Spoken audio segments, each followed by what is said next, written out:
Hello, my name is Philip and welcome to today's video where we're going to talk about my favorite grammar topic ever, questions in English. Well, to be precise, word order in questions. Trust me, even if you think you know this grammar, the beauty of it is fascinating. It blew my mind when I discovered it. So, let's start and explore it together. Here are some words. Can you put them in the right order to make a question? What about these words? Can you turn them into a question? And one more time. What about these? So, let's check whether your questions are correct. Number 1. Where do you live? What kind of word is where? It's a question word. What about do? That's an auxiliary. You is a subject. And live? It's a verb, an infinitive. So to make this question, we could use the QWASM formula. Question word, auxiliary, subject, infinitive. Number 2, what did you do last weekend? Again, what kind of word is what? It's a question word. Did, auxiliary, you, subject, do, infinitive, then last weekend is the rest of the sentence, the time information. So again, we've got quasi. Number 3, what time are you getting up tomorrow?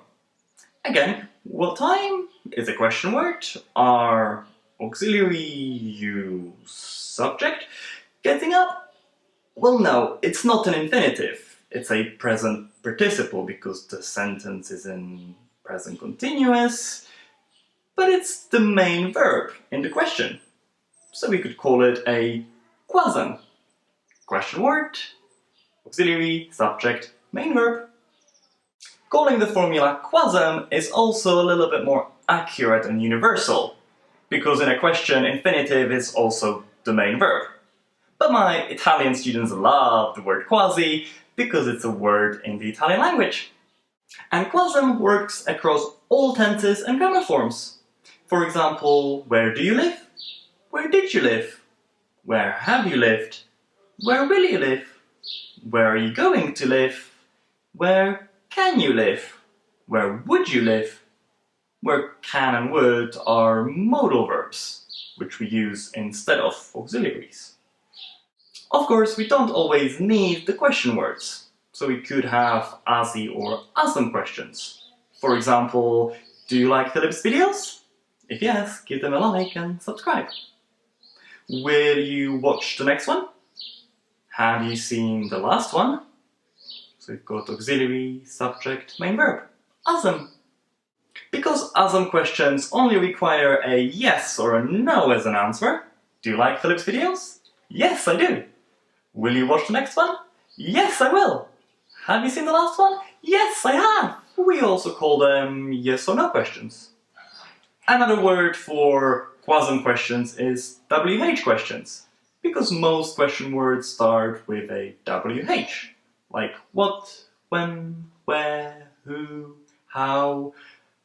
Yes, there's always an exception. Speaking of exceptions, there's one exception to the QWASM rule. And that's the verb to be, but only in present simple and past simple. For example, we have a sentence, Philip is a teacher. How do you turn it into a question? Well, you swap the subject and the verb. Is Philip a teacher? In the past, you were home last night. To make a question, again, we swap. Were you at home last night? But in all other tenses, apart from present simple and past simple, verb to be follows the QWASM rule. For example, present perfect, where have you been? Future with will, where will you be in 10 years' time? Be going to, where are you going to be next weekend? The beauty of this grammar and the reason why it fascinates me so much is, bonus fact, the fact that you can apply it to any grammar structure in English, and it always works. Well, apart from the verb to be, as we just mentioned. For example, at this level, you haven't learned the past perfect continuous yet. But look at this sentence. Had you been waiting long when we arrived? Had is an auxiliary, you is the subject, been waiting are the main verbs. Been waiting. Awesome! Or, when you learn about future perfect one day, you can still use QWASM. What will you have achieved by the time you retire? Question word, auxiliary, subject, main verbs. Yes, some grammar forms do use two auxiliaries, or a modal verb, an auxiliary verb, and a main verb, but you'll learn all about that later on. Talking about questions and their pronunciation, the intonation, how the voice goes up and down, goes up at the end of yes or no ASM questions, and it goes down at the end of QWASM or WH questions. Try and notice it in these examples. Do you like reading? What kind of books do you like? Have you read this book yet? What kind of books did you read when you were younger?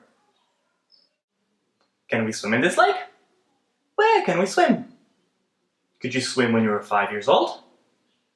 When are we going to go swimming? Do you want to wait? How long have you been waiting?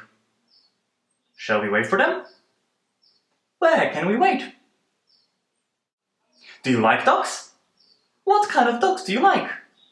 Do you have a dog? Why don't you have a dog? Yeah, the intonation in negative questions usually goes up because you're surprised. Do you recycle? What can you recycle in your town?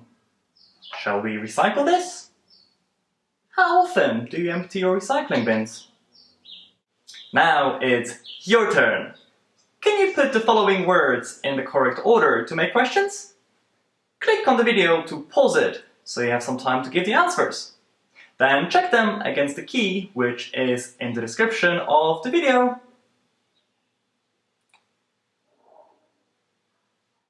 Also, bonus like number 2, some question words can be rather quite long. What time are we meeting them is 2 words. What kind of music do you like is 4 words. Which international airport with a freestanding Starbucks store located in the middle of the terminal building have you visited? Is 17 words. It's a truly beautiful grammar point.